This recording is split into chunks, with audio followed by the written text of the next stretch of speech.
नमस्कार। आज हम भारत को एक अलग नज़र से देखने की कोशिश करेंगे। एक ऐसी नज़र जो नक्शों और सरहदों के पार जाती है। हम इसे सिर्फ एक देश की तरह नहीं, बल्कि एक जीती जागती धड़कती हुई सभ्यता के रूप में देखेंगे। मतलब एक ऐसा ब्रह्मांड जो एक राष्ट्र में समाया हुआ है। ये जो बात है ना कि भारत सिर्फ एक देश नहीं, ये एक जीवंत सभ्यता है। बस यही आज की हमारी पूरी चर्चा की नींव है। इसका मतलब ये है कि भारत कोई आज की बनी हुई राजनीतिक सीमा नहीं है, बल्कि ये विचारों का, परंपराओं का और संस्कृतियों का एक ऐसा महासागर है जो हजारों सालों से लगातार बह रहा है। अब अगर भारत की इस विशालता को समझना है, तो इसकी डाइवर्सिटी यानी विविधता को देखना पड़ेगा। भाषा, धर्म, खाना पीना, पहनावा, इमारतें, आप कुछ भी देख लीजिए, हर पहलू अपनी एक अलग कहानी कहता है। ये सिर्फ अलग अलग बातें नहीं हैं, बल्कि ये वो खंबे हैं जिन पर ये पूरी सभ्यता टिकी हुई है। तो सवाल उठता है कि भारत को एक कालातीत सभ्यता या टाइमलेस सिविलाइजेशन क्यों कहते हैं? इसका जवाब पता है कहाँ है? इसके गहरे इतिहास और इसके कमाल के भूगोल में। चलिए पहले इसी को समझते हैं। जरा सोचिए, भारत का ये जो 5000 साल लंबा सफर है, ये कितना कमाल का रहा है। सिंधु घाटी सभ्यता ने दुनिया को शहर बसाना सिखाया, तो वैदिक युग ने फिलॉसफी और ज्ञान की बातें की।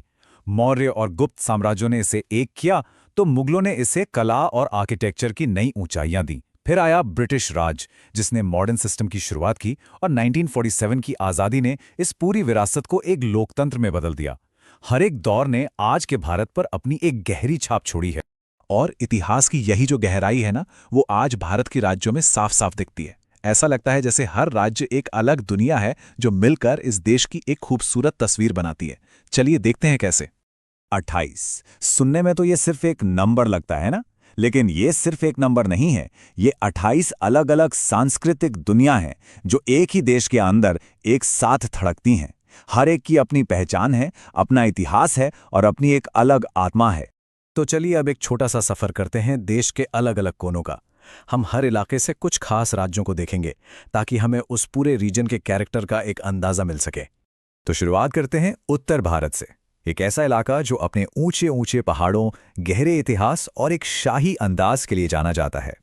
अब देखिए, उत्तर भारत में ही कितनी वैरायटी है।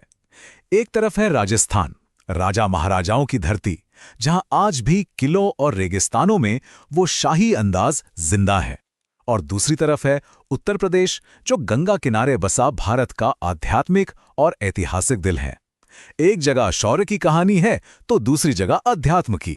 अच्छा, अब उत्तर से चलते हैं पश्चिम की ओर। ये इलाका अपनी बिजनेस की समझ, आर्थिक ताकत और हाँ, खूबसूरत समुद्री किनारों के लिए मशहूर है। और यहां भी देखिए, भारत का जो पश्चिमी किनारा है, उसके दो कितने अलग अलग चेहरे हैं। एक तरफ गुजरात है, जहां बिजनेस और इंडस्ट्री की हवा बहती है, जहां की हवा में ही उद्यमशीलता है।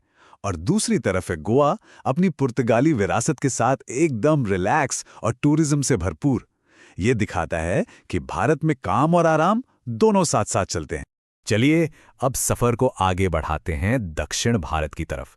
एक ऐसी जगह जहां हजारों साल पुरानी परंपराएं और आज की मॉडर्न टेक्नोलॉजी दोनों साथ साथ फल फूल रही हैं।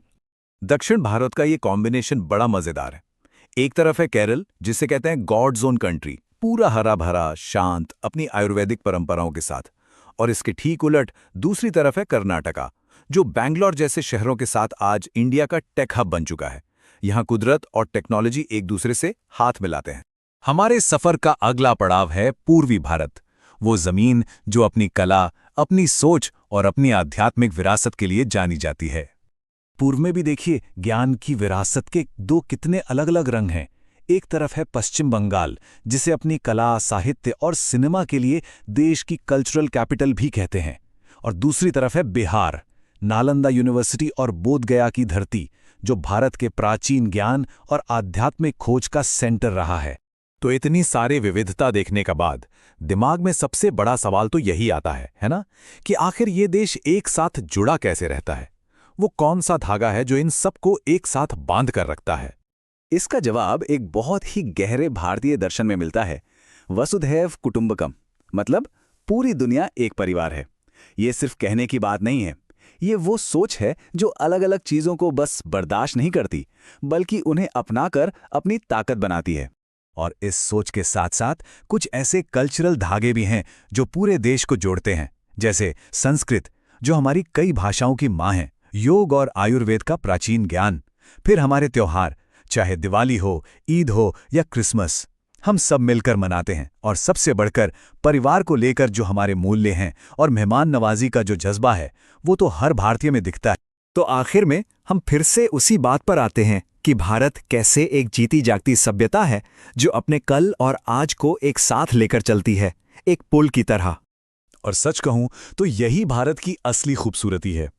एक तरफ वो अपने हजारों साल पुराने मंदिरों, योग और ज्ञान को सीने से लगाए रखता है, और दूसरी तरफ वही भारत टेक्नोलॉजी, स्पेस रिसर्च और नए नए स्टार्टअप्स के साथ भविष्य की तरफ दौड़ लगा रहा है।